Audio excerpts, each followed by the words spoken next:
Top quality और consistent performance के लिए सिर्फ सिल्वर पंप नाम याद रखना। ಬಾಡಿ ಎಲ್ಲ ಇಟ್ಕೊಂಡು ಬಿಜೆಪಿ ರಾಜಕಾರಣ ಮಾಡ್ತಾ ಇದೆ ಅಂತ ಸರ್ ಸಾವಿನಲ್ಲಿ ರಾಜಕಾರಣ ಮಾಡ್ತಾ ಇದ್ದಾರೆ ಸಾಯಿಸಕ್ಕೆ ಯಾಕ್ರಿ ಹೋದ್ರಿ? ರಾಜಕಾರಣ ಬಿಟ್ಬಿಡಿ, ಸಾಯಿಸಕ್ಕೆ ಯಾಕೆ ಹೋದ್ರಿ? ವಿನಯ್ನಲ್ಲಿ ಕಡೆ ಮೆಸೇಜ್ ಏನಿದೆ, ಈ ನನ್ನ ಥರ ಯಾರಿಗೂ ಆಗಬಾರ್ದು ಈ ಪರಿಸ್ಥಿತಿ ಅಂತ ಸ್ಪಷ್ಟವಾಗಿ ಹೇಳಿದ್ದಾನೆ. ಹಾಗಾಗಿ ಆತನಿಗೆ ನ್ಯಾಯ ಕೊಡ್ಸಕ್ಕೆ ಹೊರಟಿದ್ದೀವಿ. FIR ಅಲ್ಲಿ ಇವರಿಬ್ಬರದ್ದು ಹೆಸರು ಹಾಕ್ಲಿ, ಮುಗಿದೋಯ್ತು. ಇವಾಗಲೇ ತಗೊಂಡೋಗಿ ನಾವು ಅಂತ್ಯ ಸಂಸ್ಕಾರ ಮಾಡ್ತೀವಿ. ಕುಟುಂಬದವರು ಕೂಡ ನ್ಯಾಯನ ಕೇಳ್ತಾ ಇದ್ದಾರೆ. ಅವರ ಬ್ರದರ್ಸ್ ಹತ್ರ ಮಾತಾಡ್ದು, ಅವ್ರ ಪತ್ನಿ ಹತ್ರನೂ ಮಾತಾಡ್ದು, ಅವ್ರ ತಾಯಿ ಹತ್ರನೂ ಮಾತಾಡ್ದು, ಅವರು ಅದನ್ನೇ ಹೇಳ್ತಾ ಇದ್ದಾರೆ. ಅವನ ಕಡೆ ಮೆಸೇಜ್ ಏನಿದೆ, ಅವ್ನು ನ್ಯಾಯ ಬೇಕಷ್ಟೇ. ನನ್ನ ಥರ ಪರಿಸ್ಥಿತಿ ಬೇರೆ ಯಾರಿಗೆ ಆಗಬಾರ್ದು ಅಂತೇಳಿ ಈ ಪೊನ್ನಣ್ಣ ಮತ್ತು ಮಂತರ್ಗೌಡನ ಕಾಟಕ್ಕೆ ಇನ್ನೆಷ್ಟು ಜನ ಸತ್ತೋಗ್ಬೇಕ್ರಿ? ಈ ಹಿಂದನೂ ಕೂಡ ಸಿದ್ದರಾಮಯ್ಯ ಸಾಹೇಬರು ಮುಖ್ಯಮಂತ್ರಿ ಆಗಿದ್ದಾಗ ಅಲ್ಲಿ ಕುಟ್ಟಪ್ಪ ಹತ್ಯೆ ಆಯಿತು, ಇಲ್ಲೇನೆ ಪ್ರವೀಣ್ ಪೂಜಾರಿ ಹತ್ಯೆ ಆಯಿತು, ಎಲ್ಲ ನೋಡಿದ್ದೀವಿ ಕೊಡಗಲ್ಲಿ. ಇವ್ರು ಬಂದ ಕೂಡಲೇ ನಮ್ಮಲ್ಲಿ ಕಾರ್ಯಕರ್ತರು ಯಾರು ರಾಷ್ಟ್ರವಾದಿಗಳಿರ್ತಾರೋ ಇವ್ರದ್ದು ಹತ್ಯೆ ಆತ್ಮಹತ್ಯೆಗಳು ಯಾಕಾಗುತ್ತೆ?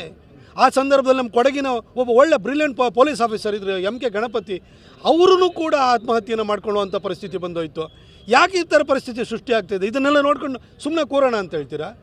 ಸಾವನ್ನ ಇಟ್ಕೊಂಡು ಯಾಕೆ ರಾಜಕಾರಣ? FIR ಹಾಕಿ ಇವಾಗಲೇ ತೊಗೊಂಡೋಗಿ ಸಂಸ್ಕಾರ ಮಾಡ್ತೀವಿ ನಾವು. FIR ಹಾಕ್ಬೇಕಷ್ಟೇ. ಪೊಲೀಸರು ಉಲ್ಲೇಖ ಮಾಡಿದ್ರೆ ಅವಾಗ ವಿಡಿಯೋನೇ ಇತ್ತು. ಆ ಒಂದು ಪ್ರಕರಣದಲ್ಲಿ ಏನು ಅಂತಿಮವಾಗಿ ಜಸ್ಟಿಸ್ ಸಿಗಲಿಲ್ಲ. ಜಸ್ಟಿಸ್ ಇವ್ರು ಯಾವಾಗ ಜಸ್ಟಿಸ್ ಕೊಡ್ತಾರೆ? DK ರವಿ ನೇಣು ಹಾಕ್ಕೊಂಡಿರೋವಂಥದ್ದಕ್ಕೆ ಸ್ಥಳಕ್ಕೆ ಜಾರ್ಜ್ ಹೋಗ್ತಾರೆ, ಆಗ ಹೋಮ್ ಮಿನಿಸ್ಟ್ರು. ಇದು ಆತ್ಮಹತ್ಯೆ ಅಂತಾರೆ. ಜಾರ್ಜ್ ಏನು ಎಕ್ಸ್ಪರ್ಟ್ ಏನ್ರಿ? ಪೊಲೀಸರಿಗಾದರೆ ಅವರು ಯಾವ ರೀತಿ ಸ್ಥಳ ಮಾಜೂರು ಮಾಡೋವಂಥದ್ದು ಏನು ಎತ್ತ ಎಲ್ಲ ಪೊಲೀಸರಿಗೆ ಗೊತ್ತಿರುತ್ತೆ. ಪೊಲೀಸರು ಯಾವುದ್ರ ಬಗ್ಗೆನಾದರೂ ಕೂಡ ಒಂದು ಮಾಹಿತಿ ಕೊಡುವಂತಹ ಕಾರ್ಯಕ್ಷಮತೆ ಅವ್ರಿಗಿರುತ್ತೆ. ಜಾರ್ಜ್ ಹೋಗ್ಬಿಟ್ಟು ಅದನ್ನು ಆತ್ಮಹತ್ಯೆ ಅಂತ ಹೇಳಿದ್ರು. ಇಂಥವ್ರನ್ನ ನೋಡಿದ್ದೀವಿ. ಆ ಸಂದರ್ಭದಲ್ಲಿ ನಮ್ಮ ಕಾರ್ಯಕರ್ತರ ಪರಿಸ್ಥಿತಿ ಬಿಡಿ. ಮೈಸೂರಿನಲ್ಲಿ ರಶ್ಮಿ ಮಹೇಶ್ ಮೇಲೆ ಆಕ್ರಮಣ ಆಯಿತು. ಶಿಖಾ ಅವ್ರನ್ನ ಆಗಿನ ಮುಖ್ಯಮಂತ್ರಿ ಈಗಿನ ಮುಖ್ಯಮಂತ್ರಿ ಹೌದು, ಅವ್ರ ಎದುರುಗಡೆ DC ಶಿಖಾ ಒಳ್ಳೆ ಆಫೀಸರ್.